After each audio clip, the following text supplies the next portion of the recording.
रेखा के पिता दिल्ली में किसी तरह अपने और अपने परिवार का पेट पाल रहे थे।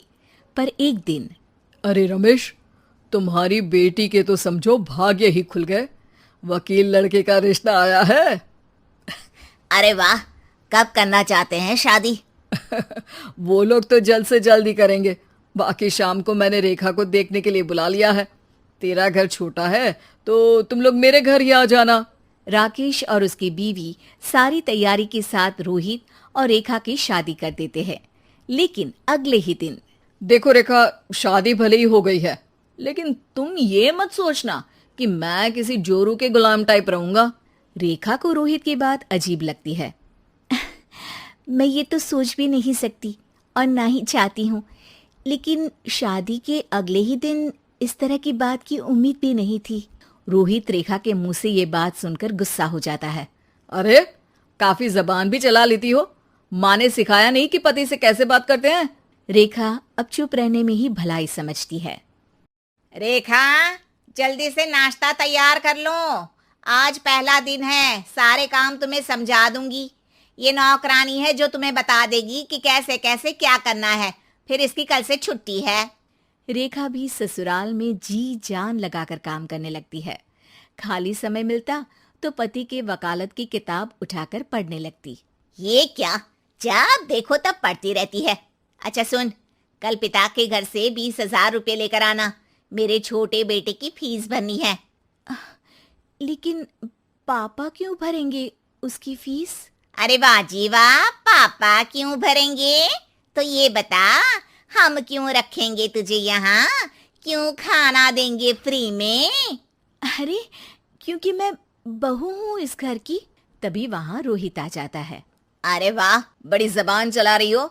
चुपचाप माँ जो कह रही है वैसा कर, वरना सामान उठा और जा अपनी झोपड़ी में। बेचारी रेखा क्या करती, पिता के घर जाती है, उनको सारा हाल बताती है। पिता भी जैसे तैसे पैसों का इंतजाम कर बेटी को ससुराल के लिए विदा करते हैं। देखा, अब कहाँ से आए पैसे? अरे बहुत माल है तुम लोगों के पास, बस सीधी उंगली से निकालते नहीं। नहीं नहीं माँ, पापा ने अपनी मोटरसाइकिल बेचकर पैसों का इंतजाम किया है। पता नहीं अब वो ऑफिस कैसे जाएंगे। अरे वाह भाई, ये भी हम सोचे। खैर, जैसे तैसे दिन बीतते हैं। रेखा जहाँ एक प्यारे से बेटे की माँ बनती है, तो वहीं उसका वकालत की किताब में ज्ञान और गहराता जाता है। हे भगवान, बुरे फंसे। ये केस तो लगता है कि मैं हार ही जाऊंगा। देखिए, मैंने आपकी इस केस की फाइल पढ़ी थी। इस केस को जीतना बहुत ही आसान है। वाह भाई वाह, यहाँ वकालत की डिग्री लेकर भी मैं समझ नहीं पा रहा हूँ, और तुमने रोटी बनाते बनाते ही केस समझ लिया। अरे जाओ जाओ, जाकर मुन्ने को संभालो। केस मैं संभालूंगा। ए लड़की सुन, जाकर अपने बाप के यहाँ से 3 लाख लेकर आ। पूरा घर फिर से बनाना है। छोटे की शादी करूंगी तो छोटी बहू को कहाँ रखूंगी? पूरा घर तो तूने घेर रखा है। ऐसा मत बोलिए माँ जी, पापा इतना पैसा कहाँ से लाएंगे? अब तो वो रिटायर भी हो गए हैं। हाँ, तभी तो बोल रही हूँ, रिटायरमेंट के पैसे तो मिले होंगे ना। लेकिन वो अगर आपको दे देंगे तो बुढ़ापा कैसे काटेंगे? रोहित रेखा की बात सुनकर गुस्सा हो जाता है। ए सुन, चल अपना सामान उठा, अपना बच्चा उठा और निकल यहाँ से। रेखा के लाख आग्रह के बाद भी रोहित और उसकी सास उसे घर में नहीं रखते।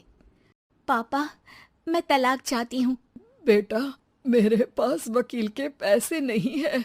पापा, आप मुझे वकालत करवा दीजिए, अपना केस मैं खुद लड़ूंगी। इस बार रेखा के पिता भी उसे ससुराल ना भेजकर रिटायरमेंट के पैसों से वकालत करवाते हैं। और फिर एक दिन कोर्ट के बाहर, रोहित, आज तुम अपना ही केस हार गए, वो भी उस लड़की से जिसकी तुमने कभी कदर ही नहीं की। रेखा, मुझे माफ कर दो। मैं इतनी बड़ी अमाउंट कहाँ से लाऊंगा? मैं हर महीने पैसे नहीं दे सकता तुमको। पैसे वहीं से लाना जहाँ से तुम मेरे पापा को लाने के लिए मजबूर करते थे। एक पिता अपनी बेटी की शादी उसकी खुशहाली के लिए करता है, ना कि सारी जिंदगी कर्जदार बनने के लिए। अरे, मेरे ही बेटे की किताब पढ़ पढ़ कर ज्ञान बांट रही हो? वकालत की किताब तो ससुराल में ही पड़ी थी ना। बिल्कुल, यहाँ मेरी गलती रही। जिस पैसे से मैंने इसकी शादी की थी, मुझे वो पैसे पहले इसकी पढ़ाई में लगाना चाहिए था। और आज रेखा एक जानी मानी वकील के रूप में काम कर रही है।